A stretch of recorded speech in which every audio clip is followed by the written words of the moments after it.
허브경제TV가 텔레그램 공식 채널을 오픈했습니다. 실제 투자에 도움이 될 수 있는 수준 높은 주식 정보를 실시간으로 제공해드립니다. 지금 바로 텔레그램 허브경제TV 채널에 입장하세요. 네, 안녕하세요. 허브경제TV의 최고영입니다. 오늘 볼 종목은요, 현대바이오라는 종목을 좀 보도록 하겠습니다. 7일이었죠. 화요일날 니콜라사마이드 관련해서 어떤 중간 발표가 있었습니다. 그리고 긍정적인 평가가 좀 나왔었습니다. 일단 뭐 주가는 밀리기는 했지만 그래도 그 평가라든지 아니면 그 기대감을 다시 한번 조금 불러일으킬 수 있는 그런 모멘텀이 생성이 됐다라고 좀 보면 될 것 같죠. 자, 일단 현대바이오가 임상 1상 피시험자, 피험자 대상 투약을 마치고 다음 달 임상 2상에 돌입을 한다. 그래서 굉장히 좀 빠른 속도로 진행을 하고 있는데요. 임상 1상은 오늘 20날입니다. 다다음 주네요. 다다음 주 월요일날 피험자 대상 투약을 마치고요. 임상 2상 계획은 늦어도 내년 1월 말에 신청하기로 했다. 이렇게 좀 이슈가 나왔었습니다. 현대바이오는 임상 1상 수행 기관인 IRB 승인이 지난 6일에 나오면서 임상 1상 투약 일정이 20일로 확정이 됨에 따라서 니콜라사마이드 관련해서 백신 치료제입니다. 코로나 치료제죠. 임상 대행 기관이 DTN-CRO와 임상 2상 신청 일정을 이같이 확정을 했다라고 합니다.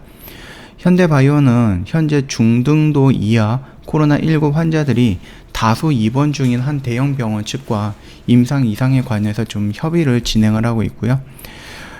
그리고 암센터 임상센터장이거든요. DTN-CRO의 임상 센터장님께서는 오늘 20일 피험자에게 투약을 마치면 내년 1월에 1상 최종 보고서 나온다라고 하거든요. 굉장히 빨리 나오는 것 같죠.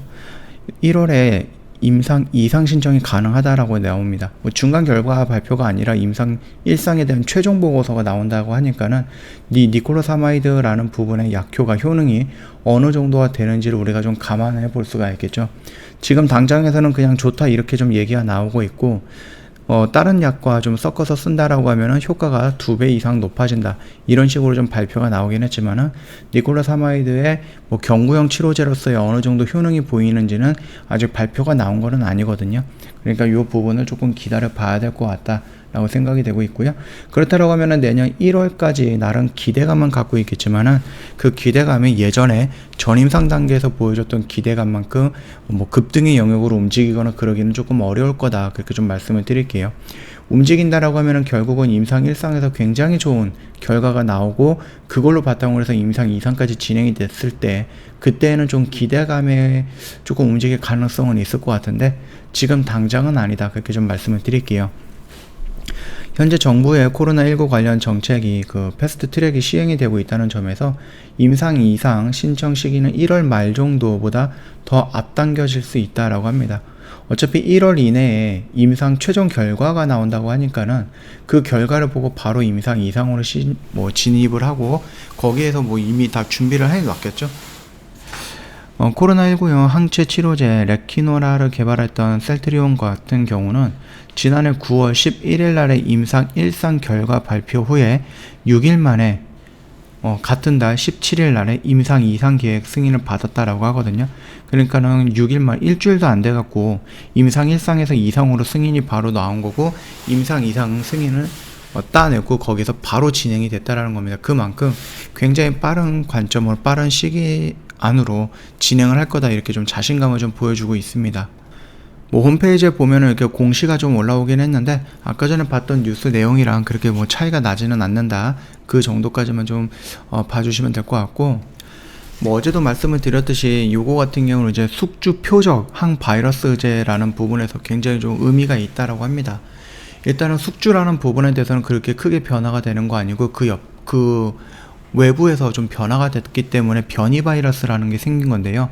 원칙적으로 어떠한 기본적으로 갖고 있고 거기 플러스 알파가 나오면서 변이 바이러스가 나오는데 그 알파를 공격하는 게 아니라 기본적으로 갖고 있는 그 바이러스의 습관, 이런 바이러스의 균, 이런 것들을 좀 표적적으로 쫓아가면서 정리를 한다라고 하거든요.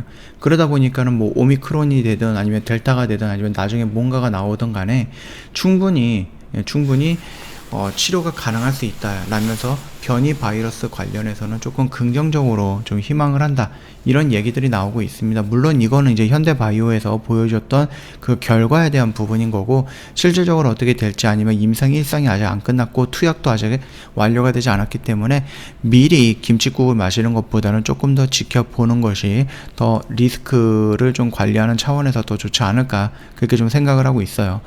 뭐 일단은 우리나라뿐만 아니라 유럽이라든지 다른 나라에서도 이 니콜라사마이드라는 부분이 굉장히 코로나 부분에 있어서는 좋은 그 약물이다, 이렇게 좀 알고 있는 것 같죠. 그 통계가 있는 것 같습니다.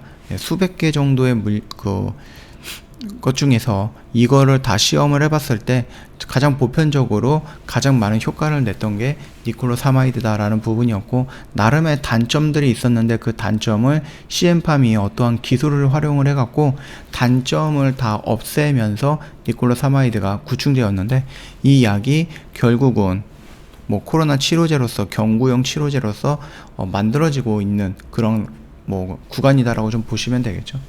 일단은 뭐 머크사 같은 경우는 그 나오는 효능이 한 50% 정도, 52에서 54% 정도로 제가 알고 있었는데, 이게 어느 정도 지금 뭐 WHO라든지 아니면 미국이라든지 이런 쪽에서 긴급 사용 승인 요청을 하고 거기서 이제 심사를 하는데, 효능이 30% 정도로 좀 깎였다라고 좀 보면 될 것 같아요. 그렇기 때문에 그렇게 큰 효능을 갖고 있는 것이 아니다. 근데 만약에 현대바이오에서 이 30%보다 더 높은 효능을 보여줬는다, 그리고 이거는 뭐 니콜라사마이드 예전에 있었던 구충제 플러스 알파를 하면서 약물 재창출 형태로 진행이 되는 거기 때문에 머크사가 1인에 뭐 80만원 정도 돈을 지불해야 되는데, 아무래도 그 금액적인 부분에서 어마어마하게 싸게 나오지 않을까라고 생각을 합니다. 뭐 구충제 우리가 약국에서 사 먹을 때 얼마 안 하잖아요. 거기다 플러스 알파? 근데 그 기술료가 얼마나 들어갈지는 모르겠지만, 그렇다라고 해서 막 수만원, 수천만원, 수십만원 이렇게 나가지는 않을 거예요. 구충제 하나만 해도 지금 몇천원 밖에 안 되는데 10배 튀기에도 만원, 2만원, 3만원 요 정도이거든요. 그러니까는 충분히 경쟁력이 있다, 그렇게 좀 보시면 될 것 같습니다. 뿐만 아니라 이 델타 바이러스가 오미크론으로 넘어가면서 전파율은 높아졌는데 치명적이지는 않다. 그렇다라고 하는 것은 뭐 이제 코로나가 점차 소멸해 나가는 과정 중에 하나가 그런 증상이 있다라고 하더라고요. 예, 그래서 요게 단순하게 뭐 감기라든지 독감처럼 지나가는 부분, 그리고 우리가 겨울철 정도 된다라고 하면 독감 주사를 맞잖아요. 그래서 현대바이오 같은 경우는 독감 플러스 코로나 동시에 적용할 수 있는 그런 부분들도 지금 연구를 하고 있다라고 좀 언급을 하니까 그 점 참고해 주시면 될 것 같아요. 말씀드렸듯이 뭐 일상이 아직 결과가 나온 거는 아닙니다. 그렇기 때문에 12월 20날에 투약이 완료가 되는 거라서 아직까지는 우리가 이런 흐름을 여기서 기대하기는 조금 어렵다, 그렇게 생각을 하시면 될 것 같고, 결국은 20날 투약이 완료가 되고 1월 이내로, 그러니까 내년 1월이죠.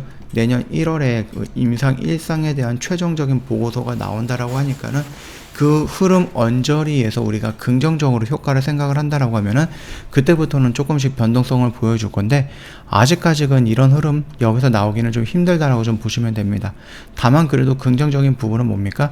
예전에 거래량이 확 올라갔다가 바로 죽어버리는 이 흐름이랑 여기서 거래량이 계속 유지가 되는 흐름은 조금 다른 패턴을 보여주고 있기 때문에 충분히 이 언저리 내에서 조정 구간에서 요런 라인이 되겠죠. 요런 라인 구간에서 내가 조금 용기를 가지고 잡아 들어간다고 하면은 그게 뭐 정말 잘못된 그런 매매는 아니다, 그런 관점은 아니다라고 좀 말씀을 드리도록 하겠습니다. 뭐 언제든지 저희 허브경제TV 홈페이지 오시면은요, 요 텔레그램 어떻게 들어가는지 저희가 이렇게 좀 올려놨거든요. 그래서 바로 가기 클릭을 하시면은 이쪽으로 넘어올 거고, 말씀을 드렸듯이 저희 공식 채널 이용을 하시면은요, 뭐 아침에 또는 장중에 나오는 뭐 뉴스들 저희가 빠르게 캐치해가지고 올려드릴 겁니다. 거기에다가 그 뉴스에 포함되어 있는 종목군들이 뭐가 있는지 그것도 설명을 드릴 거고요, 올려드릴 거고요. 그 다음에 뭐 허브리핑이라든지 아니면 뭐 한정판 이런 영상도 올려드리면서 시황이라든지 재료 관련해서 충분히 좀 여유있게 볼 수 있는 그런 부분들도 저희가 만들어 놓고 있습니다. 그리고 내년을 준비하시는 분들을 위해서 제가 3가지 업종에서 새 종목을 좀 뽑아놨습니다. 그래서 업종별 상황이라든지 아니면은 뭐 종목별 이런 부분에 대해서 저희가 좀 브리핑을 해놨기 때문에 좀 짤막하지는 않아요. 그러다 보니까 저희가 PDF 파일로 그 브리핑 형식으로 만들어서 좀 보내드리고 있으니까 요거 요청을 하시면 저희가 무료로 제공을 해드리고 있습니다. 부담 갖지 마시고 언제든지 저희한테 연락을 주시면 될 것 같습니다. 자, 오늘 영상은 여기서 좀 마치도록 할게요. 영상 도움이 됐다 그러면 구독과 좋아요 한번 부탁드리겠습니다.